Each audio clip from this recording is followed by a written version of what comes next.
So this is chapter 1, lesson 8, graph and functions. Interpret graphs. A function is a relationship between input and output values. In a function, there is exactly one output for each input. Okay, so what that means is there is exactly one y for each x. So one y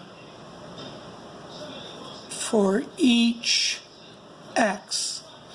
And so what that means is that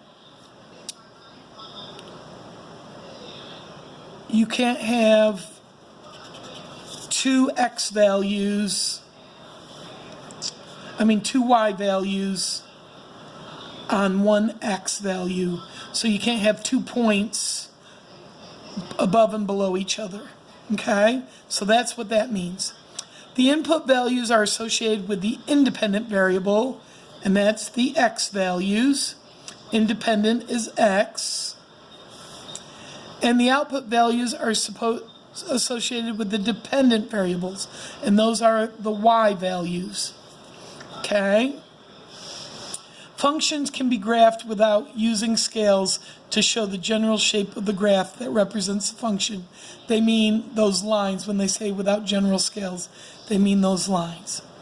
The graph below represents the height of a football after it is kicked downfield.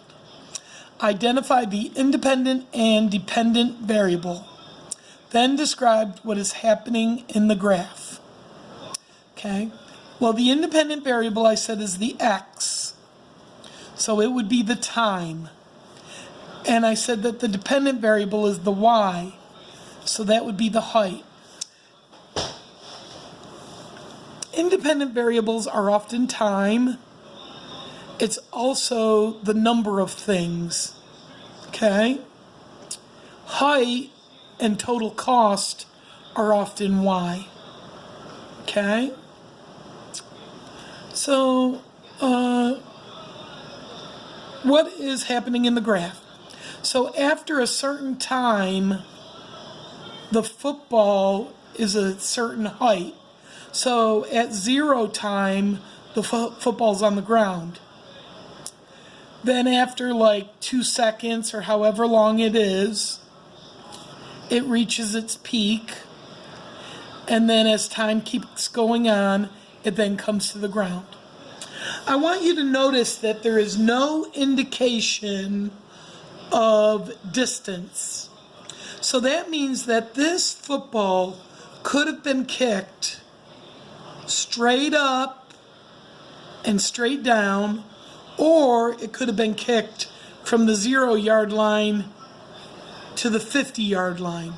And both of these graphs could be for both. This one graph could be for both of those situations because it doesn't say anything about distance. So it could either have gone straight up and come straight down, or there could have been a distance because they're not telling you about distance.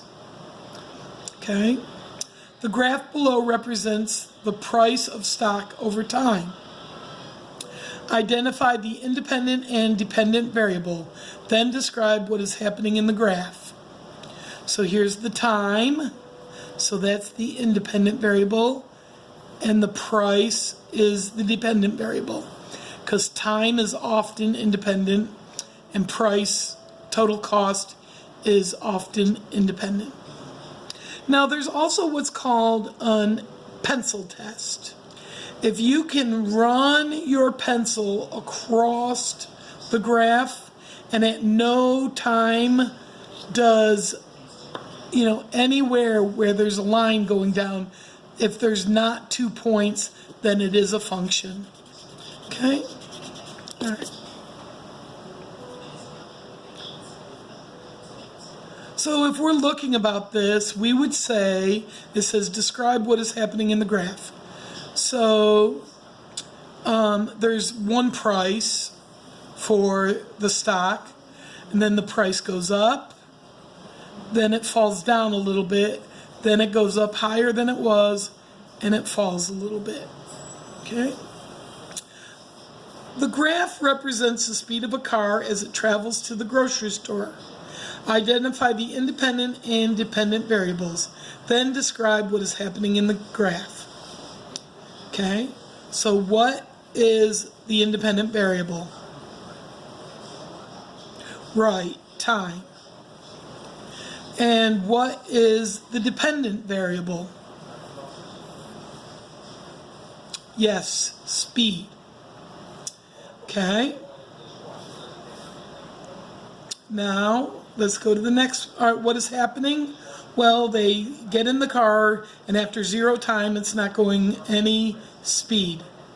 Then it speeds up, then it stays at the same speed, and then it stops to a complete stop. Okay? Here, the graph represents the balance of a savings account over time. Identify the independent and the dependent variable, then describe what is happening in the graph. What is the independent variable? Yes, time. And what is the dependent variable? Yes, the account balance. And what happens? There's money in the bank. It's going up. Then for a while it stays the same. Goes up a little higher. Then it goes down. They withdraw all the money. There's $0 in it. The graph represents the height of a baseball after it is hit.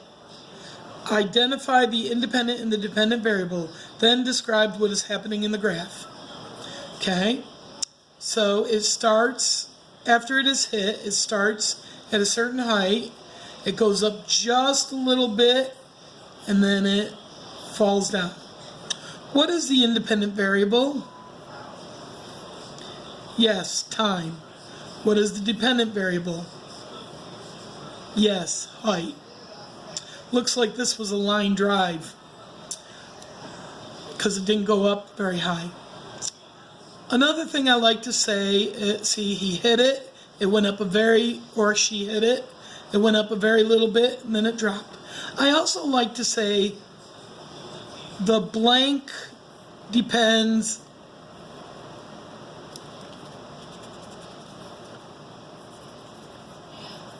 on blank. And then however it makes sense, you can tell which is the dependent variable. The height depends on the time, or the time depends on the height. Well, the height that the ball is will depend on what time after it was hit. So the height depends on the time. So you know the height is the dependent variable. Okay.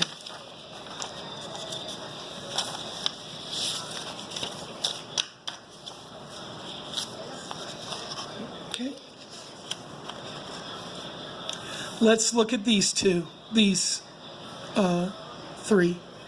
The graph below represents the path of a football in the air. Describe what is happening in the graph. Height and time. Okay?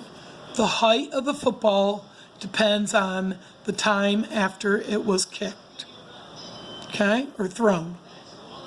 Okay? So this is the independent variable, the dependent variable. So it started out at a certain height. It's probably in the hand. It is thrown up in the air, then it lands on the ground.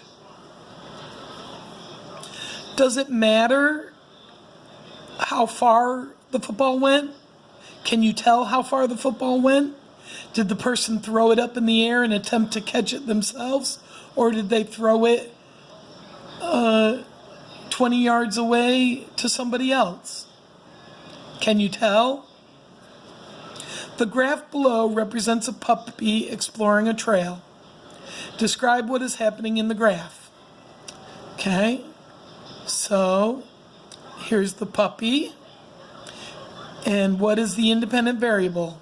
Time. And what is the dependent variable? Distance from the trailhead. So at 0 time, the puppy is at the trailhead. Okay? After a little time, it's far away. Then after more time, it's the same distance away. So it didn't travel during this time. Then after a little time, it's even further away. Now, it's not any. It might have taken rest during this time. Then the puppy ran back to the beginning of the trailhead. Okay?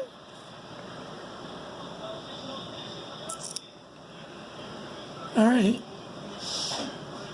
During a storm, it rained lightly for a while, then poured heavily, and then stopped for a while. Then it rained moderately for a while before finally ending. Which graph represents this situation?